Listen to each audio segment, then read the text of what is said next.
বাসায় বেশ কিছু আলু ছিল যেগুলো স্প্রাউট হয়ে যাচ্ছিল আর ফ্রিজে বেশ কিছু চিজও থেকে গিয়েছিল, তো আমি ভাবলাম চিজ আলুর চপ বানিয়ে রাখি। আসসালামু আলাইকুম, ওয়েলকাম টু রুহিস রুহাস আইডি। আলুর চপ এমন একটা নাস্তা যেটা বানানোর অনেক পদ্ধতি আছে। আমার বাসায় ডিম আলুর চপটা বেশি বানানো হয়, কিন্তু চিজ দিয়ে সচরাচর বানানো হয় না। তবে চিজের সাথে কিন্তু আলুর কম্বিনেশনটা বেশ হয়। যেহেতু আমি এটা ফ্রোজেন করব, তাই আমি আলুটা তেলে ভেজে নিয়েছি। না, এটা না করলে আলু কিন্তু পানি ছাড়ে, কারণ আলু সেদ্ধ করলে প্রচুর পানি রিটেন করে নেয়। তো সেদ্ধ আলু যদি ফ্রোজেন করা হয় তখন সে আলু রান্নার সময় পানি ছেড়ে দেয়। তবে আলু যদি পানি দিয়ে সেদ্ধ না করে বেক করা হয় বা পোড়ানো হয় তাহলে ভাজাভাজির কোনো প্রয়োজন হয় না, সরাসরি ফ্রোজেন করা যাবে।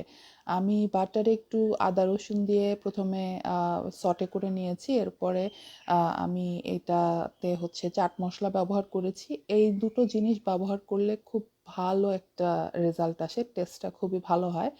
আর ভাজার সময় আমি ময়দা দিয়ে কোট করে ভেজেছি। আপনারা চাইলে বেসন দিয়েও ভাজতে পারেন বা অন্য যে কোনো কিছু কোটিং দিয়ে ভাজতে পারেন। কিন্তু আলু মানেই হচ্ছে মজা। আপনি যাই বানান না কেন, যেভাবেই বানান না কেন, মজা।